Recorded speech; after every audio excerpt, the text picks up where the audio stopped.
They both speak to the same thing, and that is lack of trust of a financial system, selling of U.S. treasuries, a dollar that's losing purchasing power, fiscal irresponsibility, and a declining amount of silver that's available. I mean, it is empirical evidence.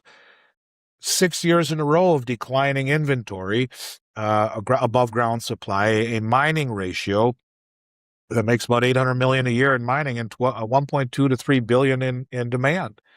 And those numbers that the Silver Institute uses, for some reason, you don't see military uses in there anymore. You used to. Now they took that out. So what are the real numbers? I don't know, but this is why they've held it down, in my opinion, because it's more important than the price would elaborate. So you say, you mentioned some European banks, some Canadian banks are short silver. What's the rationale behind that? Why would they be short?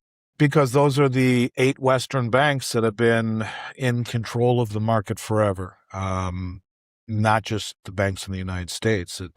You got like Deutsche Bank and UBS and Standard Charter, along with TD Bank, along with the banks in the United States. So they've all been doing it in concert, and one way or the other, there has to be a breaking of the ranks, or they're all going to go down in a what is a very systemic chain reaction if one of these banks has a failure to deliver in London. It's interesting because, I look at silver as largely an industrial metal. I mean, I think 2/3 of its use cases now go to industrial. Why wouldn't copper has been trading at it pretty healthily. It seems to be trading as it should be.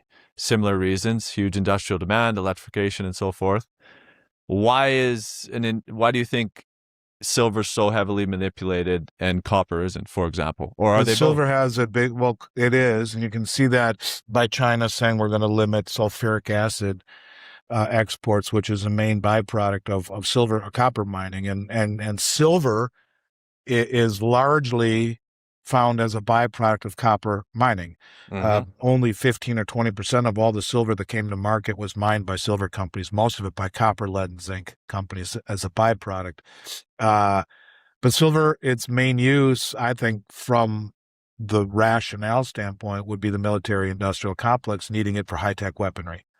And it's not even the cost of it as much as it is the decaying supply, as anything that's been used in industry over the last 70 years is in landfills. So it's disappearing, it's depleting. And so it's one of these deals where they got caught with their pants down, so to speak, these banks. And the countries who are standing for delivery are doing something nobody ever did. And that's what's enabling, I think, this is why you're seeing such great lengths to mitigate the price rise, because there's some very big players that are off sides. But as far as I'm concerned, you haven't even begun to see anything yet. It's an asset that is indispensable in a country that needs, for high-tech weaponry, for electronics, for solar panels, for AI. You need silver.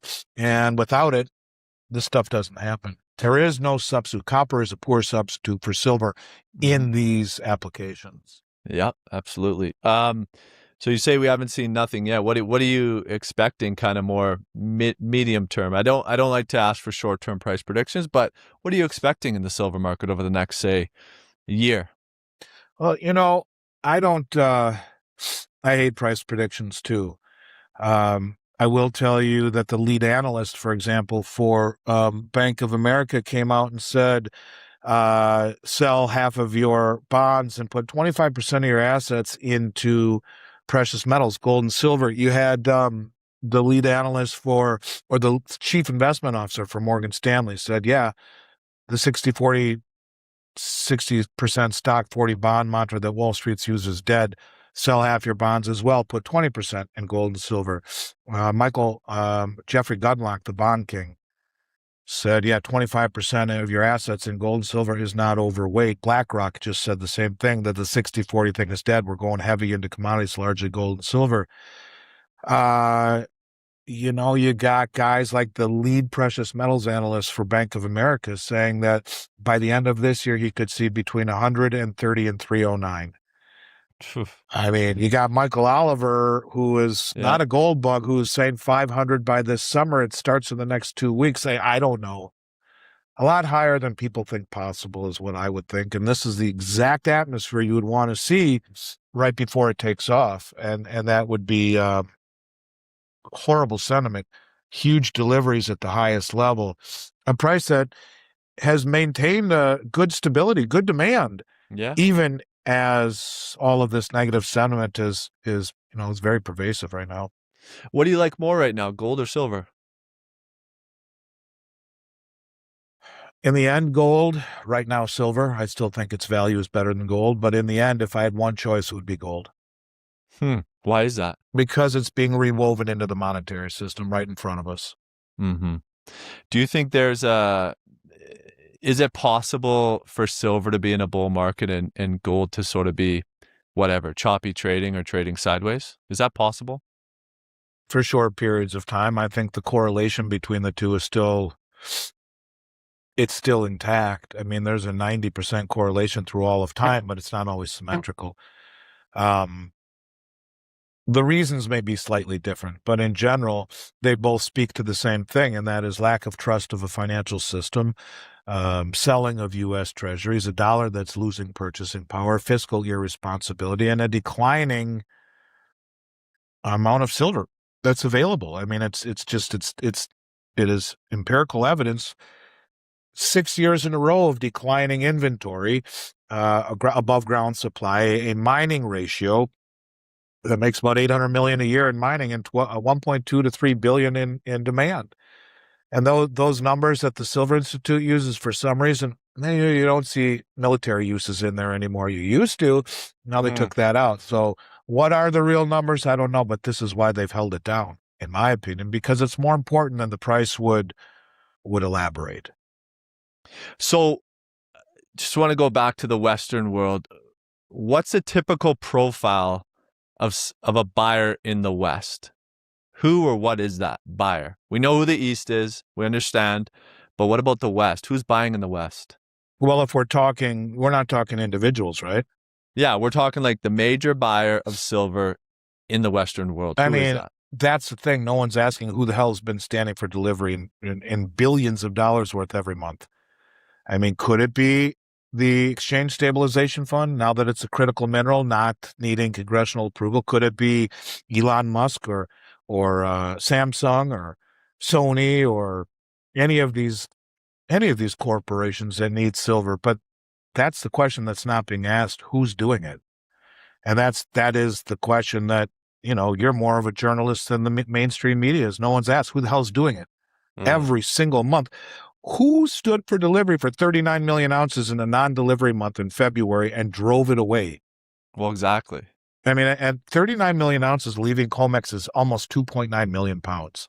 Who ran logistics for that? Insurance, the armada of semis. Where did it go? Crazy. These are the things that I think betray price. The flow betrays the price. The flow tells you everything.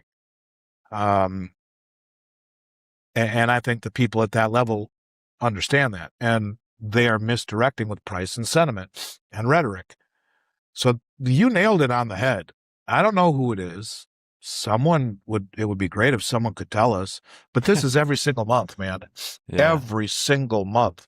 Like, who stood for delivery now for almost 11.5 billion worth of gold in the June contract already?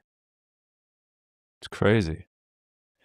At some point there's got to be a push. Like, we're seeing pushes for these mineral projects to become mines. We're seeing grants, even from the Department of War now, Canadian government, European governments want to push for critical mineral mines. I don't see a big push for silver mines, even though I know it is a critical mineral. I don't see a push for that. Do you think we're going to start seeing that, where they start fast tracking some of these projects so they can get permitted quicker and go into production? Because that's another way. 100%. Yeah. 100%. Yeah, I do believe that 100%.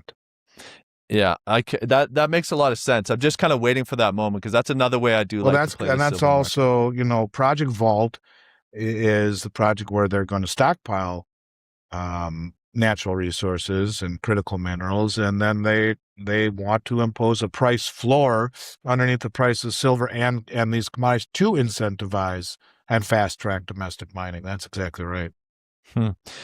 Andy, it's always a pleasure. I know you're a busy man, so I do appreciate your time. I'd love to come on more often. You ask questions that no one asks. These are as tough questions as I've ever asked, and I'd like it. I mean, those are the questions that people want to know. So thanks for giving me a shot at them. I appreciate it, man. I like to challenge my own thesis, right? Otherwise, you get stuck in an echo chamber. And but I'm if we don't silver. ever learn and do that, we learn more and more about less and less till we know everything about nothing. And that's the difference. Is that, smart and intelligent. Intelligent can be smart. Intelligent cannot be smart. Smart to me is the ability to listen to other viewpoints, challenge it, learn, grow, and maybe even change your opinion. There are a lot of intelligent people that aren't smart, and they just follow a narrative into a dark hole.